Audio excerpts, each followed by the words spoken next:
Ասել ես, որ երեխային ինչ-որ մի բան հասկացնելու համար կարող ես իրեն մի հատ ցենց թաթալոշ տալ։ Բանին եղել է, որ մատով ուսին խփեմ, տենց ցենց թաթալոշ չի եղել, եթե բարձվում է, որ երեխան օգտագործում է, ինչ օրինակ կրիստալ, ինչ-որ բան են, չէ, շատ հայտնի է դարձել, ու եթե դու իմանաս, որ ծեծը կօգնի, ես 100% կծեծեմ։ Բայց դա բռնություն չի երեխային նկատմամբ։ Ոնց ուզում է թող գնահատվի։ Ու այս հարցազրույցից հետո մի 77 կարմիր մազերով աղջիկներ կգրեն բռնություն։ Երեխաներին մկրտելու թեմայով ասել ես, որ չես կարող երեխաների փոխարեն որոշում կայացնել եւ թող իրենք մեծանան, որոշեն։ Արդյոք երեխաներին կրոնական կազմակերպության ճամբար ուղարկելը իրենց փոխարեն որոշում կայացնել չէ։ Մի քիչ մկրտությունը ուրիշ է։ Մկրտությունը կամ Աստծո հետ հանդիպումը կամ Աստծո հետ հաղորդակցվելը դա ինդիվիդուալ է։ Այդ ճամբարից բացի օգուտից ինքը վնաս չի ստանում։ Որքան է արժի հարսանիք վարելը քո պարագայում։ Շուկայական գինուս 1 միլիոն դրամ է։ Վերջին շրջանում աղջիկների որդեգրության թեման շատ էսպես հանրային դարձավ ու ինչ որ առումով նաև ոնց որ կոմերցիա դիտարկվեր։ Երեխաքի վրա փող ենք լվում։ Հասկացա։ Go Sport 96.3 FM-ի ոդքասթային եթեր։ Ողջույն, դուք դիտում եք Breakpoint-ի հերթական էպիզոդը եւ այսօրվա իմ հյուրն է պրոդյուսեր շոումեն Արամ Մելիքյանը։ Ոնց ես Արամ։ Բարև ձեզ։ Բարև ձեզ։ Շատ լավ։ Սիրելի օպերատորին ասեմ, սա մոնտաժ չանեք, դիրքս լավն է, սենց շատ կողքի չէ։ Այլմա շատ լավ։ Գնացինք։ Արամ ջան, այսօր խոսելու ենք քո կյանքի շրջադարձային կետերի կարևոր թեմաների մասին, բայց մինչ հիմնական զրույցին անցնելը առաջարկում եմ քո մասին ավելի շատ ինֆորմացիա իմանանք քո իսկ մտերիմների միջոցով։ Ում ես ավելի հաճախ զանգում։ Միշտ թե վերջին ժամանակներում։ Վերջին ժամանակներում այդ դեպքում։ Էդգարին։ Դե մարդկա միշտ նույն մարդուն է զանգում։ Չէ, վերջին կոնկրետ վերջին մի ամիսը, որ հենց ասում ես, այս աչքերս փակ Էդգարին եմ։ Էդգարնով է։ Ընկերս, Սանիկս։ Ահա, զանգենք, տեսնենք ինչ գախնազերծող տեղեկություն կտա։ Արսենին, Տարոնին կլինի զանգենք։ Չէ, Էդգարին։ Զանգեք, լավ։ Գնացինք։ Ինքը վտանգավոր է մի քիչ։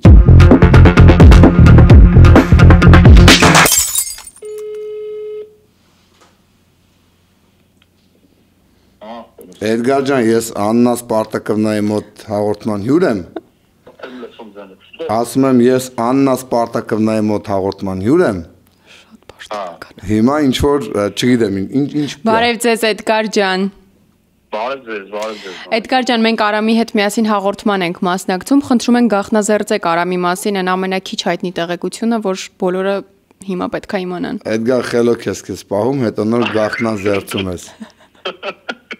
Սկզբում Աննային ես մաղթեմ համբերություն, հաղորդման շրջանակներում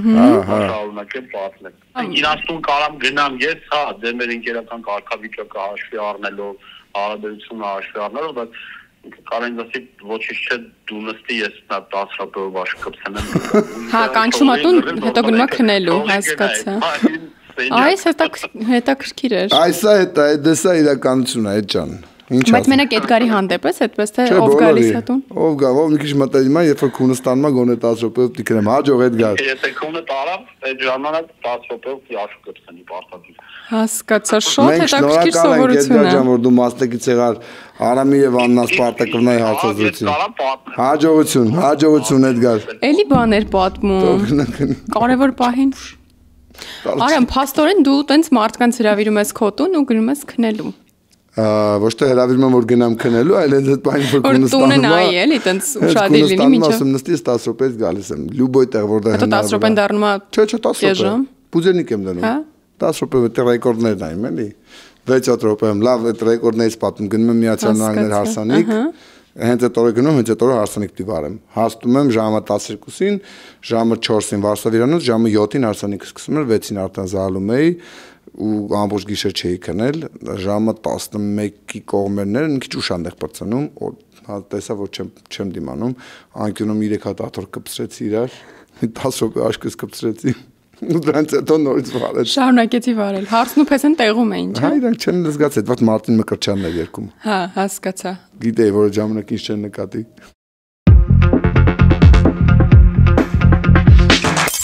Լավ, անցնենք մեր հիմնական զրույցին ու քանի սկսել ենք հարսանիք վարելուց խոսել, սովորաբար թամադա լինելը, հարսանիք վարելը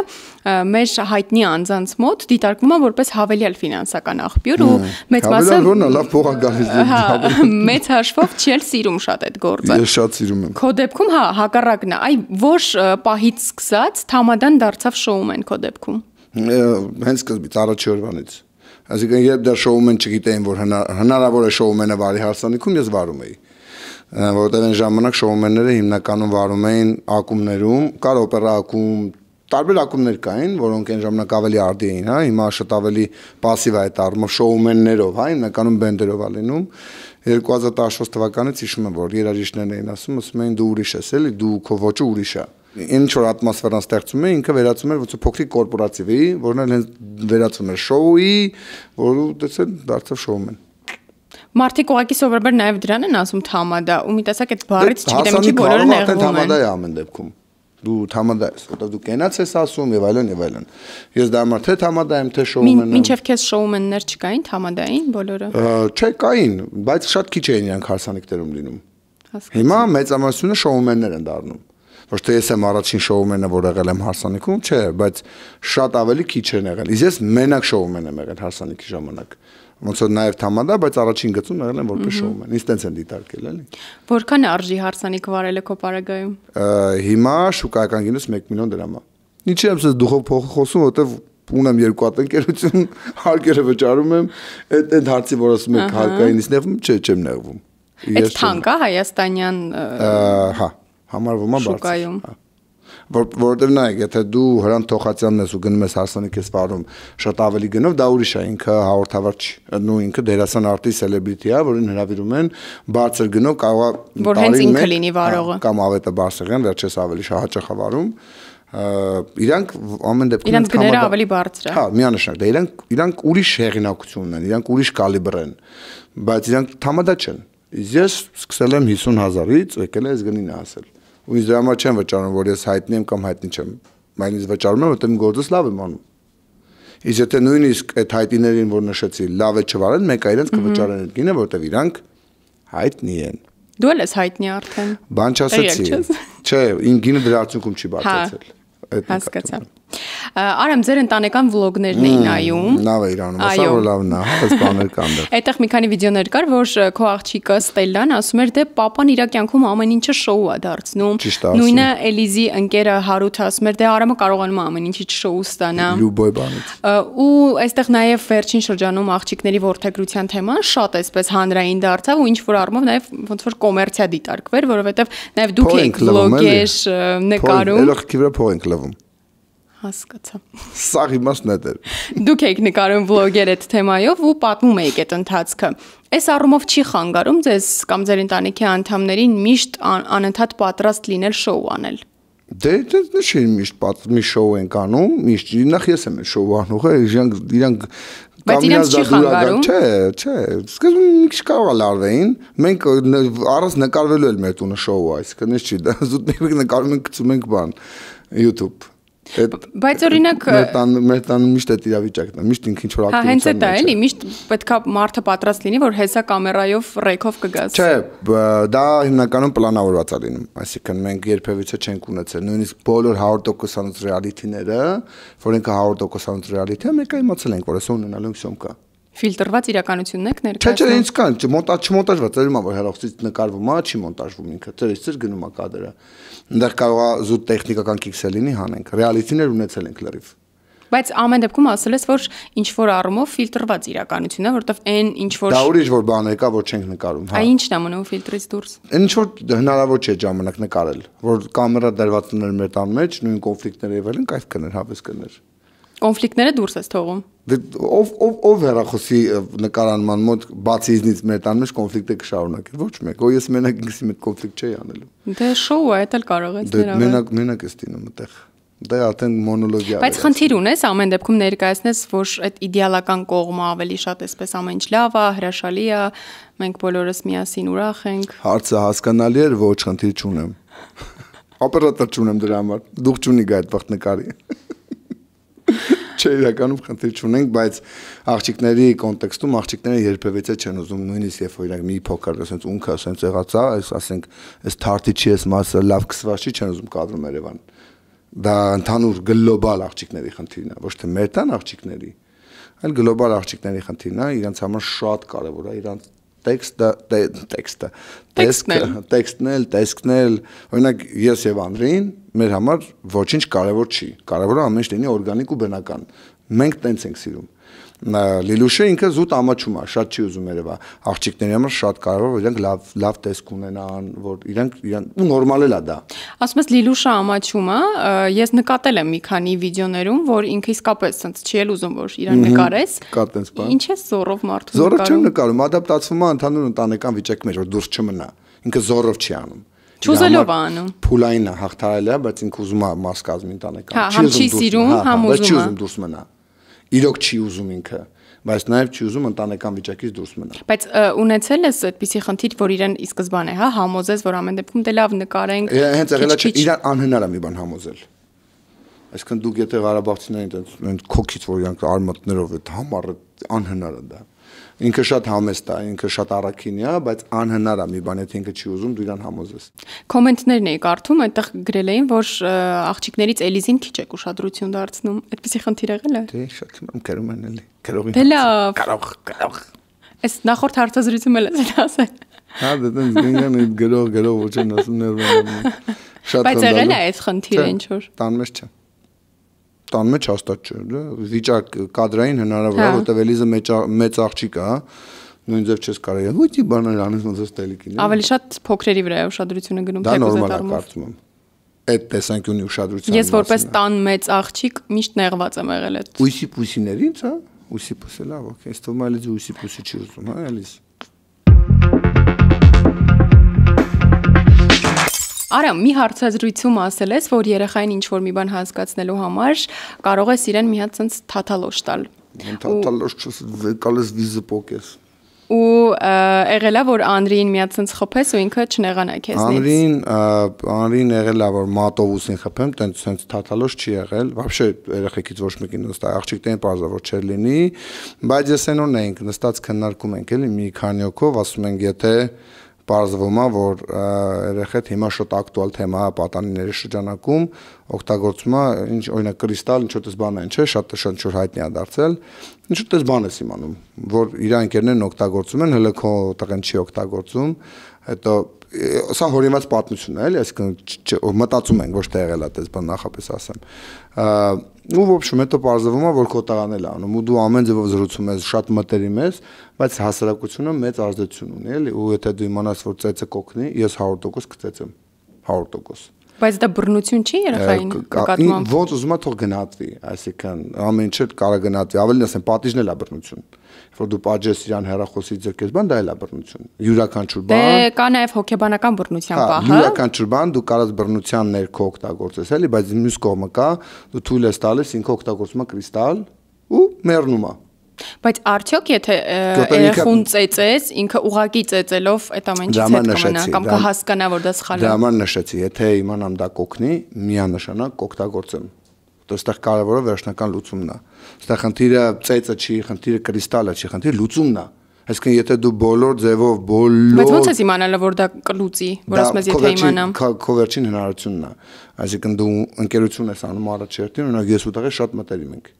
Բայց հասարակությունը շատ հաճախ մտնում է ծնող երեխա հարաբերության մեջ։ Իմ ծնողները ֆանտաստիկ լավն են եղել։ Աննասպարտակն է, սալարի լուրջ եմ ասում։ Բայց պատանեկան մի տարիքում իմ շրջանակը, որը շատ լայնացել է, եղել են ամեն շրջանակից մարդիկ, ին վրա շատ ավելի մեծ ազդեցություն են ունեցել, քան իմ ծնողները։ Ես կյանքում չեմ մոռանա papayi մի հատ չափալախը, ոնց է իմ կյանքը հեղաշրջել դեպի լավ։ Ես չեմ ասում դա բոլոր ծնողները պետքա կիրառեն։ Հիմա դու Անրին մի հատ այդ չափալախից չես տվել։ Չի եղել։ Չի եղել, բայց չի ասել այդ աշճանի, որտեվ Փառք Աստծուն, բայց ասել ես մի հարցազրույցում, որ կարող ես ինչ որ բան հասկացնելու համար թեթև թեկուզ ինչ որ տենց։ Դե եմ ասում, ուսը ինքը մի հատ բան է, երկու մատի, մեր մոտ երկու մատի բան կա,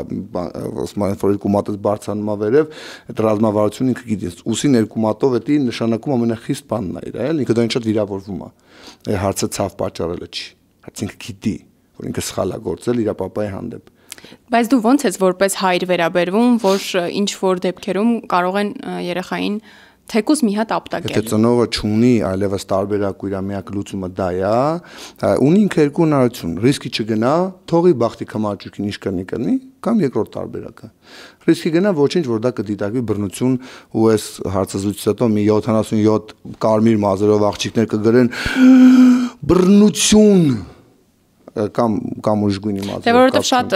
երեխաների դեպքում իրենք մեծանում են, հետո այդ շատ տրավմատիկ են ընդունում, թեկուզ այդ մի հատ հայրական ապտակը։ Միանշանակ դա յուրաքանչյուր լավ բանի կողքին կանգնած է վատը։ Յուրաքանչյուր ամենալավ, լավ, սենց ասեմ,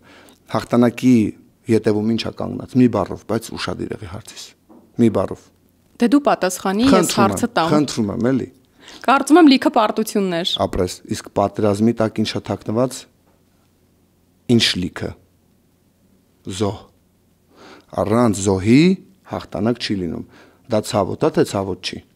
Ինձ թվում է մի քիչ համեմատելն է շատ sense տարբեր, որտեղ տարբեր իրավիճակներ, պատերազմը ուրիշ է։ Մենք խոսում ենք հաղթանակի մասին, գաղափարի մասին։ Պատերազմում կամ պետքա դու սպանես, կամ պետքա քեզ սպանեն, բայց հայր եւ որդի հարաբերություններում գաղափարը հաղթանակի, երբ որ դու գիտես, որ գնում ես դեպի հաղթանակի, գաղափարի մասին եմ խոսում, ոչ թե գործողության, գաղափարը դու հասկանում ես, որ անհնար է լինելու այդ հաղթանակը առանց զոհերի։ Այդ գաղափարի մասին եմ խոսում։ Բայց գիտենք արդյոք որ վերջում այդ հաղթանակը կգա, եթե այդ մի ապտակը տանք։ Գաղափարի կոնտեքստում, եթե դու, ես չեմ ասում, դու պիտի Արի գաղափարի խոսենք, որովհետև շատ պրակտիկ կյանք ենք հիմա մենք ապրում։ Եթե մենք խոսում ենք, եթե հարցը նրա մասին Աննա Սպարտակովնա ջան, որ մենք ուզում ենք մեր երեխան ունենա լավ ապագա չօգտագործի կրիստալ ու դրա համար պետք է ապտակել, եթե մենք ասում ենք մենք ուզում ենք ունենանք հաղթանակ, որի համար պատրաստ ենք զոհելու, ես ասում եմ այո, եթե մենք ուզում ենք հաղթանակը։ Բայց արդյոք դա այդ եմ ասում կբերի այդ հաղթանակին, որևէ մեկը չգիտի։ Ոչ մեկ ոչինչ չգիտի։ Դա համար ասում եմ կա երկու տարբերակ։ Մեկը դու թողում ես կյանքի կմաճուկին, դու չես վերցնում պատասխանատվությունը քո վրա, ապտակը վերցնել պատասխանատվությունը քո վրա։ Երբ որ դու չես ապտակում, դու պատասխանատվությունը գցում ես ում վրա։ Իրավիճակի, հասարակության, դու ասում ես ես իմ լավագույն նայել եմ լինելով իր լավ ընկերը, մնացածը արդեն ինքն է։ Ապտակի դեպքում դու որոշում ես վերցնել քո վրա։ Ստեղ է հարցը։ Ծնող կա, որ կվերցնի իր վրա այդ պատասխանատվությունը, ծնող կա, որ չէ։ Լավագույն տարբերակն է, որ հարցը չհասնի ապտակին։ Գերազանց տարբերակը դա է։ Գերազանց։ Իմ ու տղուս պատմության մեջ շատ ուրախ եմ, որ չի հասել դրան ու հուսով եմ չի լինի, որտեղ ոնց որ դու ես ասում, այո, դրա նաև անկյուններում թաքնված են սոտոքի տրավմաներ, որը կարա լինի տրավմատիկ, լավ sense ասեմ։ Իմ դեպքում եղել է շատ դրական արդյունք։ Այդ բանը շատ տրավմատիկ է եղել, նեղվել եմ, մեծացել եմ, շնորհակալ եմ, միջև օրս փոչում եմ հերս այդ դրետ ապտակի համար։ Այսինքն ամեն դեպքում ինչ որ տեղ արդարացնում ես այդ։ Հորս հաստատ։ Ուրիշին չեմ կարող արդարացնել։ Հորս հաստատ հորս քայլի հետ չի կանգնի։ Ինչի որ մեջ էի։ Ինչի մեջ որ կայիր, այդ դրա մասին շատ ես խոսել, որ քո կյանքի շրջադարձային կետերից եղել են այդ խաղամոլությունը, որը որ կարողացել ես հաղթահարել, հետո նաև կրոնական կազմակերպության մի մասն ես եղել, որից հետո դուրս ես եկել։ Կրոնական կազմակերպության մի մաս լինես երբևէ սխալ չեմ համարել։ Դա էտապ է եղել։ Չէ, ասում եմ, որ խոսել ես քո կյանքի շրջադարձային կետերի մասին, որոնցից մեկը նաև դա է եղել։ Չէ, համեմատական բերեցի խաղամոլությունն ու կրոնականն։ Չէ, զուտ վարկում ստորակետ եմ այնտեղ դրել։ Ու այդ թեմաների մասին շատ ես խոսել, բայց դրանք այն թեմաներն են, որոնց մասին մարդիկ հիմնականում լռում են։ Ինչ պատահեց, որ որոշեցիր դրա մասին բոլորին պատմել։ Ինչ չեն հարցրել դրա մասին, երբ էլ հարցնեին, ես կխոսեի։ Այսինքն այն ինչը որ կարա մարդկանց օգտակար Իմաստն այն չէ, որ ես ինչ որ բան կիսվեմ պատմեմ մարդկանց։ Իմաստն այն է, որ դրանով փորձեմ օգտակար լինել։ Մեկ-մեկ մարդիկ կարող են մտածեն, ես իմ ընտանիքի վիճակը ցույց եմ տալիս, նույն ոնց ենք խոսում, չէ, կոմերցիայի համար, բայց եթե ես կարամ դրանով ցույց տամ, լինելով օրինակ, ինչի ցույց չտամ։ Իսկ հիմա աշխարհը փոխվել է, ամեն ինչ կոմերցիա, ամեն ինչ է կոմերցիա։ Ամեն ինչ դու ինչ անես, ինքը մեկա վերածվում է կոմերցիայի։ Ես չեմ ուզել, որ վերածի կոմերցիայի կամ ուզել եմ, չէ, դրա մասին չեմ ուզի խոսեմ, բայց ինքը վերածվել է կոմերցիայի։ Դու սկզբում իրոք չեմ ուզել, հետո հասկացել եմ, որ մի օպերա մեջ վնաս չկա, որ դա նաև կոմերցիա լինի իր մեջ։ Բայց ես ուզեի թե չուզեի, եթե ինքը մի քիչ դառնում հանրային, ինքը դառնում է կոմերցիա։ Всё։ Նույնն էլ էս թեմաները, բայց նորից եմ ասում, հիմնական բուն ֆունդամենտալ նպատակը ինչ որ բանով, ինչ որ փոխել, ինչ որ մեկի մոտ, եթե հնարավոր է, թե կուզի։ Եթե ես իրոք այդ օրինակն եմ։ Չես վախեցել այդ քննադատություններից։ Դե եղել է քննադատություններ, հիմա էլ կան, շատ անգամ ասում եմ, որ ես այն չեմ ինձ ներկայացնում եմ, որ ու այստեղ միշտ եմ որ ասում եմ, ու դե ուզում եզի գծածելն էլի, ես ուրիշ լավ բաներ աղոսում։ Դե հիմա չգիտեմ։ Ու որտեղ ես ուզում գծած լինես, Մազարամ։ Դե գրողներին պետք է հարցնել։ Պետք է գնալ գտնել իրանց էլի։ Կարող է գտնել ինչ-որ մի հատ հետաքրքիր բան։ Արա մի հարցազրույցում նշել ես, որ երեխաներին պարտադիր ուղարկելու ես Young Life կրոնական կազմակերպության ճամբար, միաժամանակ Պարտադիր դա մի քիչ ճոխացված։ Հենց տենց ասել ես։ Հա, լավ, օքեյ, դե որ ասեմ մի բան գիտես։ Միաժամանակ նաև երեխաներին մկրտելու թեմայով ասել ես, որ չես կարող երեխաների փոխարեն որոշում կայացնել եւ թող իրենք մեծանան, որոշեն ուզում են գնալ մկրտվել թե ոչ։ Այո։ Արդյոք երեխաներին կրոնական կազմակերպության ճամբար ուղարկելը իրենց փոխարեն որոշում կայացնել չէ։ Այդ ճամբարը նախ այդ ճամբարները այդպես այդքան կրոնական չեն, այսինքն կազմակերպությունը ամեն դեպքում կրոնական է, յուրաքանչյուր նմանատիպ կազմակերպություն չի կարող գրանցված չլինի որպես կրոնական, բայց ճամբարը ինքը այդքան կրոնական չի, դրա համար չէ, այդ առումով մի քիչ ինքը ավելի թեթև է։ Բայց ամեն դեպքում ունի իր մեջ, չէ՞, ինչ որ ես կարդացել եմ։ Չէ, ունի այդ նույնը, ոնց որ դու ասես, որ դու ոնց որ հոգևոր դաստիարակություն որ տաս, դա իրանց տեղը որոշում ես, թե չէ։ Մի քիչ մկրտությունը ուրիշ է։ Մկրտությունը կամ Աստծո այդ հանդիպումը կամ Աստծո այդ հաղորդակցվելը դա ինդիվիդուալ է։ Բայց երբ որ ես իմ երեխու համար աղոթում եմ, դա արդեն դա ուրիշ է, դա պարտադրողական չի։ Բայց ես երբևիցե չեմ պարտադրի, որ իմ երեխան աղոթի, երբևիցե։ Դա իր ինդիվիդումին է վերաբերվում։ Մկրտության թեման սա մի քիչ բարդ է մեր մոտ, աղջիկները ոնց որ ժամանակին շատ փոքր տարիքում մկրտվել են ու ոչինչ չեն հիշում, բայց մկրտվել են։ Միջազգային մենք պետք է քահանայի հետ խոսանք, հասկանանք այդ հարցը ոնց են անելու։ Որ հիմա այդ դեռ մկրտվել են, բայց չեն հիշում, էլի, որտեվ Դա ինչ անեն, որ չեն հիշում։ Ինչ պետք է արվի ուզում հասկանալ։ Մկրտությունը ինքը որոշում է։ Հա, ուզում եք կարող է նորից մկրտել։ Դե ոչ վերամկրտություն հասկացողություն չկա։ Դրա համար պետք է հասկանամ։ Կարող պետք է հանդիպում լինի, որ իրանք դրա մասին խոսեն, որտեվ իրանք հարց ինչի ես մկրտվել չգիտեմ, դա լավ չի, դա նորմալ չի։ Նա այդ միտքը որտեղից է եկել իմ Իսկ օրինակ եթե տարիներ անց ամեն դեպքում Անրին եթե ուղարկում ես այդ ճամբար, ինքը դեռ փոքր է։ Տարիներ անց եթե իրեն հարցնեն ինչ ես գնացել կրոնական կազմակերպության ճամբար, ինքը արդյոք կիմանա ինչ է գնացել։ Չեմ կարող ասել, բայց ամեն դեպքում այդ ճամբարից բացի օգուտից ինքը վնաս չի ստանում։ Բացի կրոնական ճամբարից ինքը կարող է գնալ մաթեմատիկայի ճամբար էլ, եթե ուղղվածության մասն ենք խոսում, որտեղ եթե խոսքը գնում է հոգևոր թեմաների մասին, մեր տունը էթիկա, ինքը պարտադիր չի գնա ճամբար, որ հոգևոր բաներ լսի։ Ճամբարի մեջ ատմոսֆերան է, ճամբարը ուրիշ, ճամբարի մեջ հավես բաներ կա, որը ես էլ իմ մանուկ տարիներին գնացել եմ, մենակ լավն է, նույնիսկ այդ կռի մռիվները հավես է։ Ճամբարը մշակույթ է։ Շնորհակալ եմ Արամ հետաքրքիր ու անկեղծ զրույցի համար։ Ապրեք։ Այսպիսին էր Արամ Մելիքյանի կյանքի Breakpoint-ը, իսկ դուք չմոռանաք բաժանորդագրվել մեր YouTube-յան ալիքին, թողնել մեկնաբանություններ ու սպասել մեզ հաջորդ շաբաթ։ Breakpoint Բեկումնային պատմություններ Go Sports 96.3 FM-ի ոդքասթային եթեր